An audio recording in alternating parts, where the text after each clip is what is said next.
as refugees. It's unlikely, of course, that John baptized exclusively in one location. His ministry covered a wide area. In fact, the New Testament mentions more than one place where he worked. There's no question that John was a fiery preacher. He was not afraid to tell his audiences what he thought they needed to hear. When some came from Jerusalem and Judea to listen to him, he identified amongst them some from the religious leadership. He told them quite plainly that they were a brood of vipers. He warned them that divine retribution will come to all of the unrepentant, that complacency is a trap, and that a show of religiosity is not sufficient. What God is looking for is a true change of heart.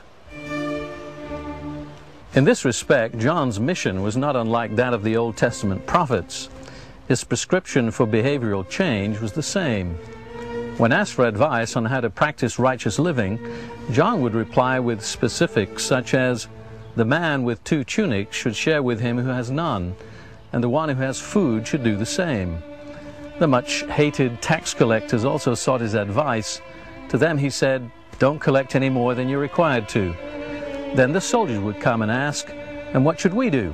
He replied, "Don't extort money and don't accuse people falsely. Be content with your pay. Share your goods, don't take more than you should, don't intimidate people or accuse them, and be content with your wages." These sound like prescriptions for today, and the reason they do is because John is basing his teaching on the timeless Hebrew Scriptures. And that's something we'll notice about early Christian teaching, its timelessness. The kind of discussion John had with his audiences led some to wonder whether he were the anticipated Messiah. Could he be the Christos to come? John's answer was emphatic and at the same time puzzling. He said, "I baptize you with water, but one more powerful than I will come, the thongs of whose sandals I am not worthy to untie. He will baptize you with the Holy Spirit and with fire.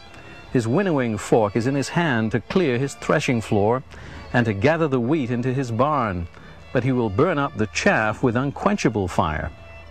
Whoever John was speaking of had not yet been revealed, but soon Jesus came to John to be baptized. John's reaction was, "I need to be baptized by you, and are you coming to me?" But Jesus asked him to go ahead and perform the ceremony because he was going to set an example for all of humanity. Sooner or later, we must all come to accept or reject purification before God. What happened next is explained in all 4 gospel accounts. As Jesus came up out of the Jordan's waters, what appeared to be a dove descended on him. It was a symbol of the Holy Spirit, and a voice was heard saying, "This is my Son, whom I love. With him I am well pleased." After this simple but profound ceremony, Jesus, at the age of 30, began his public work. And here again we come upon a misconception that has taken hold in the modern world. That is, that the evil force is abstract, that there really is no such being as the devil or Satan.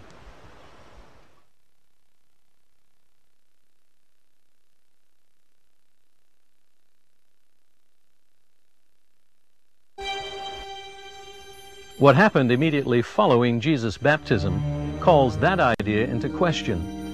He was now led by the Spirit of God into the wilderness of Judea, a barren and inhospitable place. There he was approached by an opponent from another world.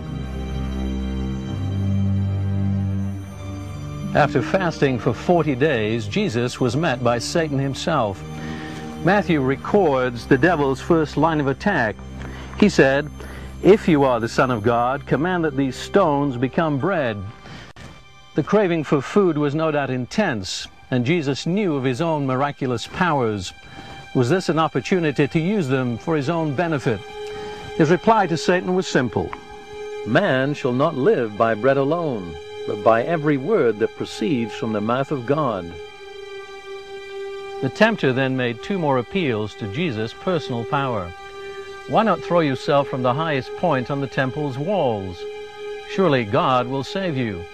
After all, you could prove who you are by taking what could be a suicidal leap, because the Scriptures promise your protection. He will command his angels concerning you, and they will lift you up in their hands so that you will not strike your foot against a stone. said the tempter. But Jesus knew that testing God's protection in that way would be willful and wrong. His response, "You shall not test the Lord your God." Finally, the devil took Christ to a high mountain and surveyed the kingdoms of the world.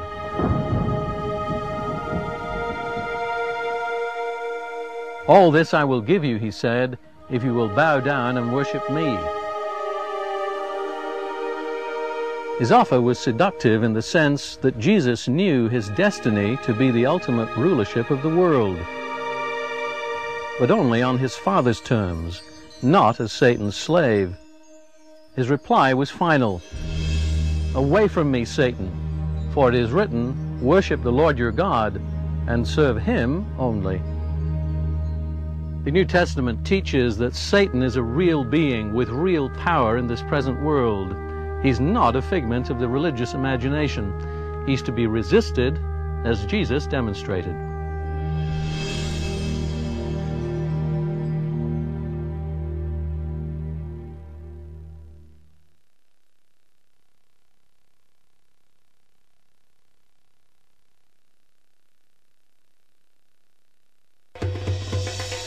Shortly after this confrontation with the adversary, Jesus performed his first miracle. Once again, we strike a common misconception, this one concerning the use of alcohol. Many have been taught that drinking alcohol is a sin. Is that what Jesus taught? Here at Cana in Galilee, Jesus, his mother, and his disciples were invited to a wedding. During the feast, the supply of wine ran out. Mary mentioned this to her son. Jesus' reaction shows that she thought that he could do something about it, but that he preferred not to avoid too much notoriety. He said to her, "Dear woman, why do you involve me? My time has not yet come." But his mother told the servants to help Jesus in whatever way he asked. 6 stone jars were filled with water to the brim. Miraculously, they became 120 to 180 gallons of wine. And make no mistake about it, it was wine. The Greek word oinos means fermented grape juice. The steward of the feast was pleasantly surprised. He went to the bridegroom and told him, "Everyone brings out the choice wine first, and then the cheaper wine after the guests have had too much to drink. But you have saved the best till now." The idea that Jesus would turn water into wine offends some, but that's what the New Testament teaches, just as it teaches that drunkenness is a sin. From Cana on the upper plateau of Galilee, Jesus and his family and disciples traveled down to Capernaum at the northern end of the Sea of Galilee, where he would eventually set up a home. The popular notion is that Jesus was a kind of itinerant with no home, that he and his disciples were down and out, living from hand to mouth. Yet the record clearly shows that at times he lived in a house in Capernaum. At this time, John was still baptizing by the River Jordan. A dispute arose between some of his disciples and members of the public about purification. They also noted that Jesus was now beginning to baptize. John took the position that this signaled his own work would now diminish and Jesus' work would increase. In telling the story about John and Jesus, the political environment of the time is often glossed over. John would soon be taken prisoner by Herod. What was it that caused his imprisonment? A couple of incidents in the Gospel account by John provide commentary on what has become a serious problem in today's world.